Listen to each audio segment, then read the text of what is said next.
Oke, selamat pagi semuanya. Perkenalkan, nama saya Ali Fauzi Rahman dan rekan saya Cahaya Saputra.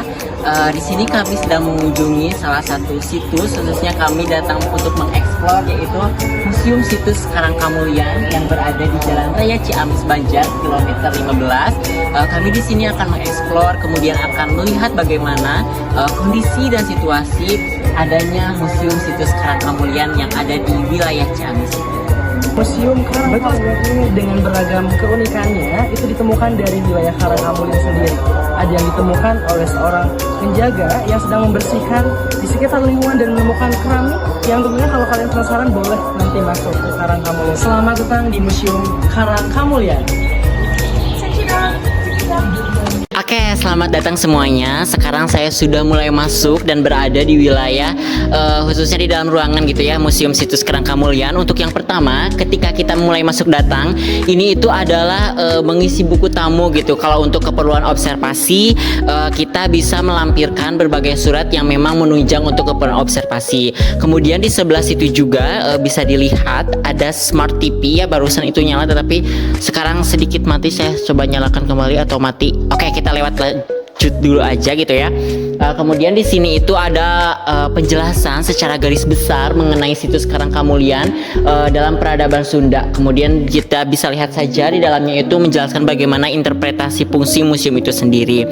Kemudian kameramen bisa di zoom sedikit. Nah, kita bisa melihat di sini itu adalah Museum Fosil Tambak Sari. Bisa dilihat ada berbagai peninggalan di sini mengenai situs fosil Tambak Sari yang kemudian diabadikan atau dilestarikan dan disimpan khususnya di Museum Situs Karangkamulyan. Kemudian bisa digeser juga. Nah, di sini tuh ada situs Gua Awe gitu ya, dimana jejak hunian manusia di Gua Awe itu menjadi salah satu rekaman peradaban prasejarah terbaik di Jawa Barat gitu ya, di bagian selatan. Nah, gua ini itu pada waktu itu berada di sekitar 26 km di sebelah tenggara dari pusat kota Ciamis. Nah, kemudian kameramen bisa lanjut ke sebelah sini, kita mengeksplor museum lebih jauh. Di sebelah sini itu ada berbagai peninggalan seperti ini tadi pecahan-pecahan keramik yang telah dikatakan oleh pengelola museum di sini, di mana pecahan-pecahan keramik itu ditemukan oleh para pembersih gitu ya, pembersih tim kebersihan. Kemudian kita bisa lihat juga koleksi keramik cagar budaya. Khususnya ini kalau di sini terlihat itu keramik Eropa pada abad ke-19 gitu ya. Kameramen bisa di zoom juga, di sana ada informasi yang keterkaitan dengan Galuh gitu ya. Sangat menarik, ada arca-arca, kemudian ada situs Gunung Susuru, ada situs Astana Gede, ada situs Karangkamulyan khususnya. Oke, kemudian ini ada koleksi peninggalan masa Islam juga. Jadi sebenarnya museum di sini itu menghimpun beberapa temuan dan menghimpun beberapa barang peninggalan sejarah gitu yang memang harus dilestarikan dan dibudayakan serta dikomunikasikan khususnya kepada masyarakat. Nah, kemudian ini juga ada ya, tapi don't touch gitu ya, jangan disentuh gitu ya. Kameramen lihat banyak ada temuan keramik kuno di area situs Karangkamulyan gitu ya.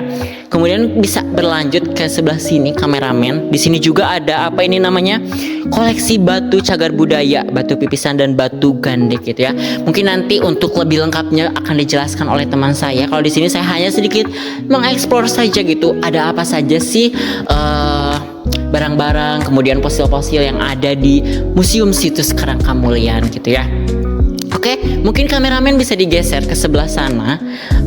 Di sini itu ada catatan-catatan dari Kementerian Pendidikan Kebudayaan, khususnya di Balai Pelestarian Cagar Budaya. Ini ada batu alam berukir, batu alam sebagai sana upacara. Coba bisa di zoom ke sudut sebelah kanan kameramen. Nah, sebelah situ itu banyak temuan-temuan sehingga khususnya disatukan gitu di sini ya. Kemudian itu ada kronologi peradaban besar di Indonesia. Ini hanya sebagai informasi yang besarnya saja, bisa di zoom ya, betul itu ya. Adalah salah satu peninggalan gitu. Mungkin nanti sedikit informasi juga akan disampaikan oleh teman saya mengenai apa saja mungkin kendala dan solusi serta inovasi yang akan diberikan khususnya di situs di Museum Situs Karangkamulian ini sendiri. Oke, thank you kameramen. Hai, sudah banyak dijelaskan tadi oleh teman saya. Sekarang kita explore lebih jauh lagi terkait temuan-temuan yang ada di Museum Karangkamulian. Mari kita lihat. Nah, di banner yang ini dijelaskan berbagai situs yang berada di Karangkamulian. Salah satunya ada situs Pangcalikan, situs Penyambung Ayam, situs Sanghyang Bedil, dan lain sebagainya. Boleh dilihat sampai sana. Nah, kemudian adalah temuan-temuan yang ada di Museum Karangkamulian. Kita menemukan sebuah permasalahan di sini. Kurang adanya sebuah informasi yang menyatakan yang ditempelkan di setiap temuan-temuannya, sehingga pengunjung kebingungan, apalagi kalau tidak ada tour guide yang disediakan di sini. Sehingga pengunjung harus mengeksplorasi sendiri temuan apa ini sebenarnya dan dari mana ini asalnya, seperti itu. Kemudian setelah melakukan wawancara dengan pengelola museum, ternyata Museum Karangkamulian ini sangat banyak sekali instansi yang memegang. Kabupaten Ciamis, Dispora, BPK pun turut membawahi museum ini, sehingga pengelolaan bentuk administrasi, perawatan, dan lain sebagainya seringkali terkendala karena banyaknya instansi yang ingin memegang satu sama lain, seperti itu. Kemudian yang menjadi permasalahan utama adalah kurangnya peminat atau barangkali pariwisata yang datang ke museum. Banyak yang datang ke situs Karangkamulian tanpa mengetahui adanya Museum Karangkamulian. Kenapa demikian? Setelah kita mengetahui lebih lanjut melalui wawancara dengan pengembang museum ini, ternyata belum adanya tiket pariwisata yang including ya ketika melakukan sebuah tour ke wilayah Karangkamulian, ke situs Karangkamulian tanpa melibatkan museum ini sendiri. Kebanyakan dari para wisatawan yang datang ke museum ini adalah dengan alasan mumpung di sini mending sekaligus ke museum tersebut. Jadi solusi dari kami seperti itu.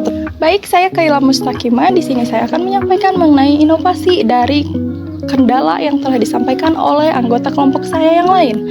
Jadi, inovasi yang kami sampaikan berupa inovasi digital. Inovasi digital ini merupakan suatu langkah strategis untuk mengoptimalkan pengalaman pengunjung dan memperluas akses terhadap warisan budaya yang tersimpan.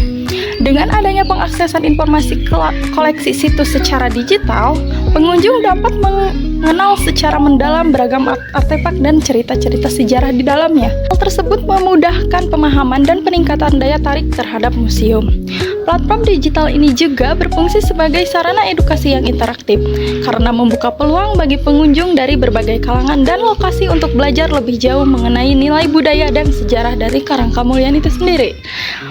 Selain itu, untuk memperkuat komunikasi dan juga memberikan informasi yang mudah diakses ketika pengunjung datang ke museum, museum merencanakan untuk pemasangan X-banner yang akan ditempatkan di sebelah pintu masuk, di mana pada X-banner tersebut terdapat informasi yang penting seperti koleksi dan juga cerita di balik setiap situs, sehingga memberikan gambaran visual serta narasi singkat yang dapat menarik minat pengunjung. Selain mengandalkan media fisik, Museum Situs Karangkamulian juga mengandalkan media sosial, yaitu Instagram, di mana Instagram ini digunakan sebagai platform penyebaran informasi dan juga promosi, sehingga dapat menjangkau audiens yang lebih luas, seperti generasi muda dengan konten menarik dan edukatif yang terus diperbarui. Selain itu, dilakukan juga penyebaran pamflet secara konvensional untuk meningkatkan komunitas sosial dan juga pengunjung tradisional, sehingga dapat menjamin bahwa informasi mengenai Museum Situs Karangkamulian ini dapat diakses oleh berbagai kalangan. Jadi, strategi Janda ini menggabungkan teknologi digital dan media tradisional, memperkuat posisi Museum Situs Karangkamulyan sebagai pusat budaya pelestarian yang inovatif dan mudah diakses.